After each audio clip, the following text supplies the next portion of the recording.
ஜனநாயகத்தை பாதுகாக்கக்கூடிய மிகப்பெரிய போராட்டம் நெருக்கடி காலம்.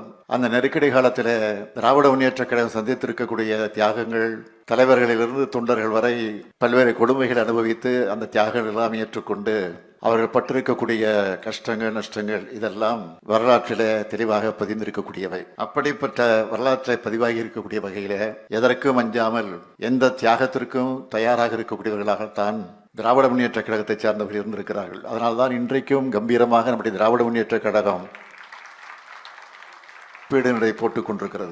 அதற்கு அடையாளமாக விளங்கியவர் தான் நம்முடைய ரெடில்ஸ் ஏழுமலை அவர்கள். ஓராண்டு காலம் மிசா என்ற கொடுமையான சட்டத்திலே திராவிட முன்னேற்ற கழகத்தை சார்ந்திருக்கக்கூடிய 500க்கும் மேற்பட்டவர்கள் கைதாகி சிறைச்சாலைகள் அடைக்கப்பட்டிருந்த நேரத்தில் நம்முடைய மிசா ஏழுமலை அவர்களும் கைது செய்யப்பட்டு எங்களோடு சிறையில, சென்னை சிறைச்சாலையில இருந்தவர் தான் நம்முடைய மிசா ஏழுமலை அவர்கள். மிசா ஏழுமலை அவர்கள் ஏன் மிசா சட்டத்தில் கைதாகி உள்ளே வந்தார் என்று கேட்டால், இங்கே மாவட்ட செயலாளர் தொட்டு காட்டினார். நம்முடைய அமைப்பு செயலாளர்களை விளக்கமாக எடுத்து சொன்னார்கள். மிசா என்ற அந்த கொடுமை சட்டம் தமிழ்நாட்டிலே பாயப்பட்டு நம்முடைய ஆட்சி கவிழ்க்கப்பட்டு அதைத் தொடர்ந்து திராவிட முன்னேற்ற கழகத்தில் இருக்கக்கூடிய முன்னோடிகள் எல்லாம் கைது செய்யப்பட்டு தமிழ்நாட்டில் இருக்கக்கூடிய பல்வேறு சிறைச்சாலைகளில் அடைக்கப்பட்டிருந்த காலகட்டத்தில் சிறையில் இருக்கக்கூடியவர்கள் யார் யார் என்பதை பற்றி கூட பத்திரிகைகளில் எழுத முடியாத, தொலைக்காட்சிகளை சொல்ல முடியாத, வெளியிலே செய்தியை வெளியிட முடியாத வகையில அன்றைக்கு கடுமையான சட்டங்கள் எல்லாம் இருந்தன. அது மட்டுமல்ல, கட்சியில் இருக்கக்கூடிய தலைவர்கள் யாரும் பொதுக்கூட்டத்தில் பேசக்கூடாது, வெளியிலே போய் பேசக்கூடாது, திருமணத்திற்கு சென்றால் கூட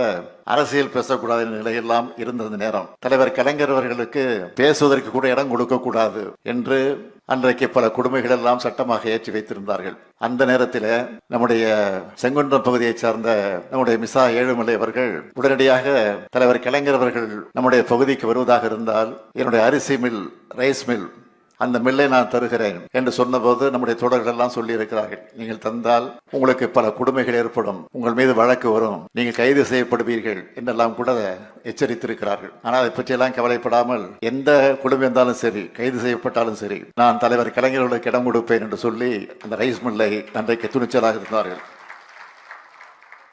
அப்படி தந்த காரணத்தால் 2-3 நாட்களுக்கு பிறகு அவர் கைது செய்யப்பட்டு சென்னை சிறையில் இருக்கக்கூடிய எங்களோடு வந்து அவரை மிசா சட்டத்தில் கைதாகி உள்ளே கொண்டு அடைத்தார்கள். இது போன்ற பல செய்திகள் உண்டு.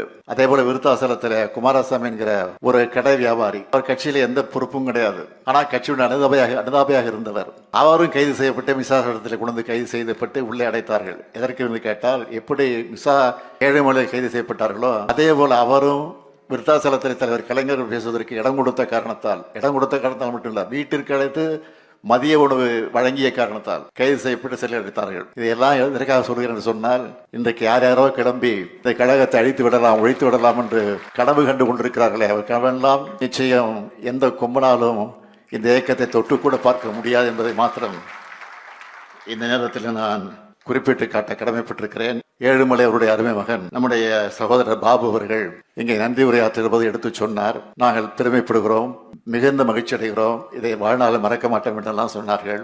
ஏழுமலை இல்லத்தில் நடைபெறக்கூடிய திருமணத்தை நாங்கள் கலந்து கொள்வதிலே உள்ளபடி நாங்கள் பெருமைப்படுகிறோம், மகிழ்ச்சி அடைகிறோம் என்றுதான் நான் சொல்ல வேண்டும். இன்றைக்கு பாபு அவர்கள் தந்தையினுடைய வழியில கொள்கை தடமாறாமல் இந்த இயக்கத்திற்கு துணைந்து தன்னுடைய கடமையை நிறைவேற்றிக் கொண்டிருக்கிறார்.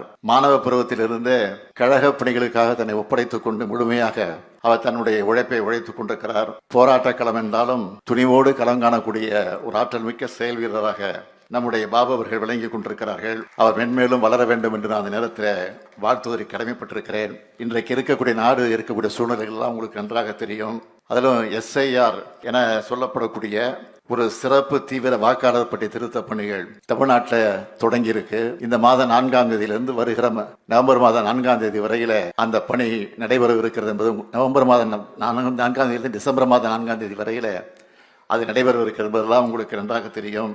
ஆனால் இதை எதிர்த்து தமிழ்நாட்டில் இருக்கிற அனைத்து கட்சி கூட்டத்தை கூட்டி நாம் தீர்மானம் போட்டு அந்த அடிப்படையில் உச்சநீதிமன்றத்திற்கு சென்றிருக்கிறோம். வழக்கு தொடுத்து அந்த வழக்கு நடந்து கொண்டிருக்கிறது. சட்ட போராட்டம் ஒரு பக்கம் என்று சொன்னாலும் வாக்காளர் பற்றி திருத்தப்படக்கூடிய பணிகள் ஒரு பக்கம் நடந்து கொண்டிருக்கிறது. அதை கண்காணிக்க வேண்டிய மிகப்பெரிய பொறுப்பு நமக்கு இருக்கிறது. எனவே இந்த நிலையில மிக மிக அவசியமான ஒன்று என்பதை நீங்க மறந்துடக்கூடாது. அதற்காக கூட வருகிற 11ஆம் தேதி மாவட்ட தலைநகரங்களில் நம்முடைய மதச்சார்பற்ற முற்போக்கு கூட்டணியின் சார்பில் ஆர்ப்பாட்டத்தை நாம் நடத்த இருக்கிறோம் என்ற செய்தி கூட இன்றைக்கு நீங்கள் பார்த்திருப்பீர்கள். எனவே அந்த ஆர்ப்பாட்டத்தில் பங்கேற்று நாம் நம்முடைய உணர்வுகளை வெளிப்படுத்த இருக்கிறோம். ஏற்கனவே வெளியிடப்பட்ட பட்டியல் அடிப்படையில் பிஎல்ஓக்கள் ஒவ்வொரு வீட்டுக்கும் சென்று படிவங்களை தந்துட்டு இருக்காங்க என்பது உங்களுக்கு தெரியும். 2 நாட்களாக தொடர்ந்து நடந்து கொண்டிருக்கிறது. அதை டிசம்பர் மாதம் 4ஆம் தேதிக்குள்ள இந்த படிவங்களை நிரப்பி அதை சமர்ப்பித்தாக வேண்டும். இப்படி அழைக்கப்படக்கூடிய பெயர்கள் மட்டும்தான் வாக்காளர் பட்டியலில் இடம்பெறக்கூடிய ஒரு நெருக்கடி நிலை ஏற்பட்டிருக்கிறது. தேர்தல் ஆணையத்தை பொறுத்த வரைக்கும் டிசம்பர் மாதம் 4ஆம் தேதி வரையில் 3 முறை அவர்கள் வர இருக்கிறார்கள். நாம் வேலைக்கு போய்விட்டால், ஏதாவது பணிகளுக்கு நாம் போயிட்டால், வீட்டில் இல்லாமல் இருந்தால் நம்ம வாக்குரிமையை இழக்கக்கூடிய ஒரு சூழ்நிலை ஏற்பட்டுடும். அதனால் இந்த பணி முடிஞ்சது பிறகு ஆன்லைனில் நாம் தொடர்பு கொண்டு சேர்க்கின்ற முயற்சி இருக்குது. அது தேர்தல் நேரத்தில் எவ்வளவு நெருக்கடியெல்லாம் ஏற்படும் என்பது உங்களுக்கு நன்றாக தெரியும். எனவே குறிப்பாக ஏழை எளியவர்கள், உழைப்பாளர்கள், கிராம மக்கள் இதனால் கடுமையாக பாதிக்கப்பட இருக்கிறாங்க.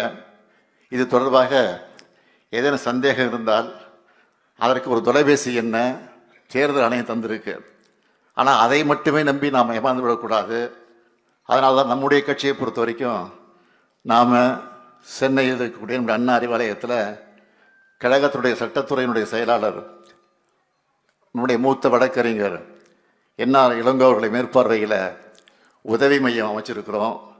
கழக நிர்வாகிகளெல்லாம் உங்களுக்கு ஏதேனும் உதவிகள் தேவைப்பட்டால் அந்த தொலைபேசி எண்ணில் நீங்கள் தொடர்பு கொள்ளணும். எஸ்ஐஆர் தொடர்பாக எந்த குழப்பம் இருந்தாலும் இதில் நீங்கள் கேட்டு பெறலாம். அது மட்டும் இல்லை, நம்முடைய இளம் தலைவராக காங்கிரஸ் பேரியக்கத்துடைய இளம் தலைவராக வழங்கி கொண்டிருக்கக்கூடிய ராகுல் காந்தி அவர்கள் இதற்காக பெரிய ஒரு போராட்டத்தை, இயக்கத்தை நடத்தி கொண்டிருக்கிறார். குறிப்பாக கர்நாடகா, ஹரியானா பகுதியில் தான் இந்த அளவுக்கு வாக்கு திருட்டு நடந்திருக்குன்னு அதை பற்றியெல்லாம் ஆதாரபூர்வமாக எடுத்து வெளியிட்டு இருக்காது. அப்படி ஒரு நிலை தமிழ்நாட்டில் நடக்க விடக்கூடாது. வருமுன் காப்பது நமது கடமையாக இருக்கணும். இந்த பெரும் பொறுப்பை கழகத்தின் பிஎல்ஏ 2 ஒவ்வொருத்தரும் செஞ்சாகணும். தமிழ்நாட்டில் ஜனநாயகத்தை காக்கிற காவலர்களாக கழகத்துடைய பூத் ஏஜென்ட்டுகள் செயல்படணும். எல்லா வாக்குச்சாவடிகளும் வெற்றி பெற பணியாற்ற வேண்டும் என்று அந்த நேரத்தில் உங்களை எல்லாம் கேட்டுக்கொண்டு, இந்த மகிழ்ச்சியான நேரத்தில் மனக்கோலம் இருக்கக்கூடிய மணமக்களை அன்போடு கேட்டுக்கொள்ள விரும்புவது, உங்களுக்கு பிறக்கக்கூடிய குழந்தைகளில் அந்த குழந்தைகளுக்கு அழகான தமிழ் பெயர்களை சூட்டுங்கள். தமிழ்நாட்டின் பெருமையை சேர்த்து புகழ்மிக்க தமிழ்நாட்டை உருவாக்குங்கள் என்று நான் அந்த நேரத்தை அன்போடு கேட்டுக்கொண்டு, வாழ்க்கையில் எல்லா அன்பையும் பற்றி சிறப்போடு வாழ வேண்டும். புரட்சி கவிஞர் பாவேந்தர் பாரதிதாசன் எடுத்து சொல்லியிருக்கக்கூடிய வீட்டிற்கு விளக்காக, நாட்டிற்கு தொண்டர்களாக மணமக்கள் வாழ்க வாழ்க வாழ்க என்று வாழ்த்தி விடைபெறுகிறேன். நன்றி, வணக்கம்.